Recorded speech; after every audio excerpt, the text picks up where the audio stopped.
السلام علیکم، میں آپ کا ڈاکٹر اے آئی ہوں۔ آج میں بات کروں گا وٹامن سپلیمنٹس پر۔ کیا وٹامن سپلیمنٹس واقعی ضروری ہیں؟ اب پھر صرف یہ پیسے کا ضیاع ہے؟ پاکستان میں لوگ ڈاکٹر سے مشورہ کیے بغیر ہر چھوٹی شکایت کے لیے ملٹی وٹامنس لینا شروع کر دیتے ہیں، اور یہ بہت بڑا غلط استعمال ہے ملٹی وٹامنس کا۔ ڈاکٹر کہتے ہیں اگر آپ کی خوراک متوازن ہے، یعنی کہ آپ کی خوراک سبزیوں، پھل، دالیں اور دودھ پر مشتمل ہے، تو زیادہ تر آپ وٹامنس قدرتی طور پر ان چیزوں سے لے رہے ہوتے ہیں۔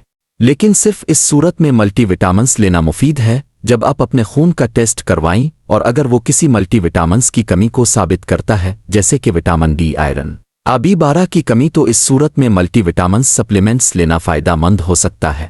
غیر ضروری سپلیمنٹس لینے سے جگر اور گاردوں پر بوجھ پڑتا ہے، اور اس کے ساتھ ساتھ آپ کے پیسوں کا بھی ضیاع ہوتا ہے۔ تو اگلی بار ملٹی وٹامن لینے سے پہلے ڈاکٹر سے ضرور مشورہ کریں کیا آپ سپلیمنٹس لیتے ہیں یا نہیں، اور میرے اس چینل ڈاکٹر آئیے کو سبسکرائب کریں۔ اللہ حافظ۔